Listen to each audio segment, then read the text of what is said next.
अस्सलाम वालेकुम नाज़रीन, इस वीडियो में मैं आपको बताऊंगा कि ऑनलाइन कर्ज़ा ऐप्स, लोन ऐप्स किस तरह काम करते हैं और ये आपको किस तरह बेवकूफ़ बनाते हैं। ये आपसे डेटा इकट्ठा करते हैं और उसका इस्तेमाल क्या करते हैं। तो तफसील जानने के लिए ये वीडियो मुकम्मल देखिएगा। अगर आप इस चैनल पे नए हैं तो काइंडली इस चैनल को सब्सक्राइब करें। नाज़रीन, जब हम इंटरनेट पे ब्राउज़िंग कर रहे होते हैं या यूट्यूब इस्तेमाल करते हैं तो उस वक़्त बड़े अट्रैक्टिव किस्म के इश्तिहारात आ जाते हैं सामने।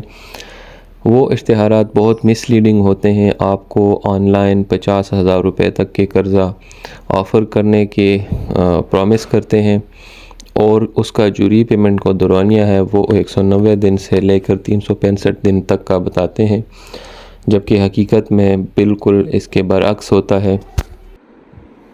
नाज़रीन, आप जब ये एप्लीकेशंस अपने मोबाइल फ़ोन में इस्तेमाल करते हैं तो उस वक़्त आपको मुख्तलिफ़ किस्म की परमिशंस का ऑप्शन आता है। उन परमिशंस को ग्रांट किए बग़ैर आप ये एप्लीकेशन इंस्टॉल नहीं कर सकते।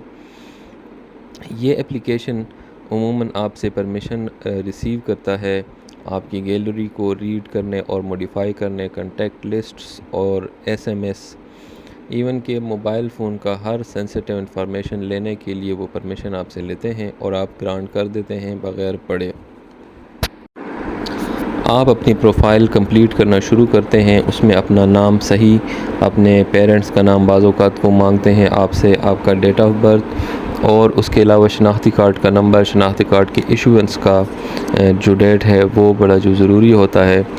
आपसे रेफरेंसेस मांगे जाते हैं। उन रेफरेंसेस में अक्सर लोग वो नंबर दे देते हैं जो उनके पेरेंट्स के होते हैं या सिबलिंग्स के होते हैं। वो नंबर उनके पास चले जाते हैं। जिस टाइम वो ये नंबर लेते हैं वो मोबाइल फ़ोन का जो डायरेक्ट कॉन्टैक्ट लिस्ट है उसको रीड कर लेते हैं और उसकी पूरी लिस्ट अपने पास अपलोड कर लेते हैं। कॉन्टैक्ट रेफरेंसेस वगैरह देने के बाद प्रोफाइल की कंप्लीशन की स्टेज पे जब आते हैं तो सबसे पहला जो फ्रॉड आपके सामने आ जाता है वो आपका जो प्रॉमिस्ड अमाउंट होती है 50,000 या 30,000 जिसके लिए आपने अकाउंट बनाया था, सबसे पहले वो सामने आता है फ्रॉड।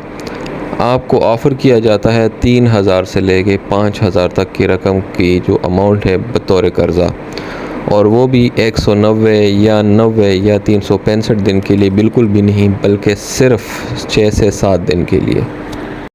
दूसरा जो फ्रॉड है सबसे बड़ा जो आपके सामने आता है वो इंटरेस्ट ये प्रॉमिस करते हैं कि हम 1% या 2% लेते हैं।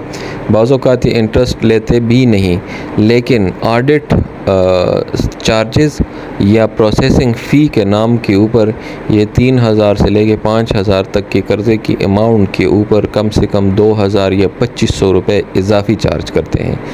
यानी कि जो आप रकम वसूल करते हैं 3,500 रुपये, तो बदले में आप 6,000 उनको भरते हैं और जो टोटल आपके सामने अमाउंट आती है वो यूँ आपके सामने शो होती है कि आपने 6,000 का कर्ज़ा लिया और 6,000 वापस किया, जबकि आपके अकाउंट में सिर्फ़ 3,500 रुपये क्रेडिट किए जाते हैं।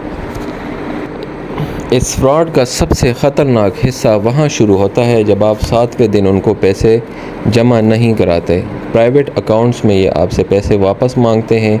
जब आप इनको पैसे टाइम से दे नहीं पाते तो ये आपके ऊपर पहली तो जो लगाते हैं जुर्माना लगाते हैं, पेनल्टी लगाते हैं, और वो उतनी ही लगाते हैं जितनी की प्रोसेसिंग फ़ी होती है। यानी कि 3,000 या 3,500 रुपये के ऊपर जो पहले से 2,000 या 2,500 की प्रोसेसिंग फ़ी लगाई होती है उसके ऊपर उतनी ही पेनल्टी लगा देते हैं और पर डे के हिसाब से लगाते हैं पेनल्टी। दूसरा जो इसका फॉल्ट है, जो फ्रॉड है, वो ये है कि ये आपको ब्लैकमेल करना शुरू कर देते हैं कि ये आपकी कॉन्टैक्ट लिस्ट है, आपको व्हाट्सएप के ज़रिए ये भेजना शुरू हो जाते हैं कि देखो अभी हम इस पे कॉल करने लगे हैं, आपके बाप को कॉल करने लगे हैं, आपकी माँ को कॉल करने लगे हैं, आपके बाकी रिश्तेदारों के सामने आपकी इज़्ज़त ख़राब करेंगे, नहीं तो पैसे दो। अक्सर स्टूडेंट्स हज़रात और बाकी जो लोग नासमझ हैं वो इनके चाल में आ तो जाते हैं, लेकिन उससे निकलना बड़ा मुश्किल हो जाता है, जिसकी वजह से अक्सर लोग जो 3,000 या 3,500 रुपये का कर्ज़ा लिया होता है जिन्होंने, वो 7 से 8,000 रुपये लौटाने पे मजबूर होते हैं और अपनी इज़्ज़त बचाकर उनको पैसे लौटा देते हैं। ناظرین، یہ جو اپلیکیشنز ہیں اس طرح ریپرزینٹ کرتے ہیں کہ جیسے انہوں نے securities and exchange commission of Pakistan سے اس چیز کی اجازت لی ہے کہ یہ لوگوں کو قرضے دیں اور پھر ان سے کسی بھی نام سے انٹرسٹ لے کر پروسیسنگ فی چاہے آڈٹ فی کے نام پہ مختلف قسم کے اضافی رقوم وصول کر کے یہ لوگوں سے پیسے وصول کریں، تو یہ بالکل غلط ہے۔ Securities and exchange commission of Pakistan صرف ایک کاروبار کی رجسٹریشن کا ادارہ ہے جو کہ کسی بھی نام سے کوئی بھی رجسٹر کر سکتا ہے۔ پرائیویٹ منی لینڈنگ یعنی کہ پرائیویٹ لوگ جو پیسے ادھار دیتے ہیں کسی کو بطور ادارہ، یہ سختی سے پابندی ہے۔ پنجاب حکومت نے اس کے اوپر قانون سازی کی ہے اور اس جرم کو، اس عمل کو قابل سزا جرم قرار دیا ہے۔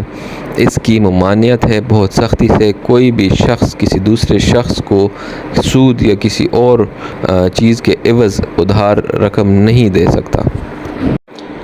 آپ لوگوں کی آسانی کے لیے میں نے اسکرین پہ وہ قانون اور جو شک ہے متعلقہ وہ ڈسپلے پہ لگا دیے ہیں، ان کو آپ پڑھ سکتے ہیں۔ تو ناظرین، کوئی بھی شخص انجانے میں ان کے ساتھ اگر لین دین کر بیٹھا ہے اور وہ اب بلیک میل ہو رہا ہے ان سے، یا ان کو طریقہ نہیں آتا کہ کیسے ان سے نمٹے، تو آسان طریقہ یہی ہے، ان کو آپ دھمکی لگائیں کہ جی میں ابھی تھانے میں جا رہا ہوں، آپ لوگ ایک غیر قانونی کام کر رہے ہو، ناجائز سود خوری کر رہے ہو جو کہ قابل سزا جرم ہے۔ تو یہ انشاءاللہ پہلی بات تو یہ کہ خود ہی منع ہو جائیں گے، یا ادروائز آپ کے پاس اختیار ہے کہ آپ چلے جاؤ تھانے میں، ان کے خلاف درخواست دو کہ میں نے ان سے پیسے لیے، اب یہ مجھ سے ان کے اوپر سود کے نام پہ بہت زیادہ پیسے وصول کر رہے ہیں اور مجھے بلیک میل کر رہے ہیں۔ تو انشاءاللہ آپ کی اس نحوست سے جان چھوٹ جائے گی۔ ناظرین، اپنے پرائیویسی کی حفاظت کریں، اپنے آپ کو اس طرح کے فراڈ سے بچائیں۔ اللہ تعالیٰ آپ کا حامی و ناصر ہو۔ اگر آپ کو یہ ویڈیو پسند آئی تو ہمارے چینل کو سبسکرائب کیجیے گا، اس ویڈیو کو لائک ضرور کیجیے گا۔ اللہ حافظ۔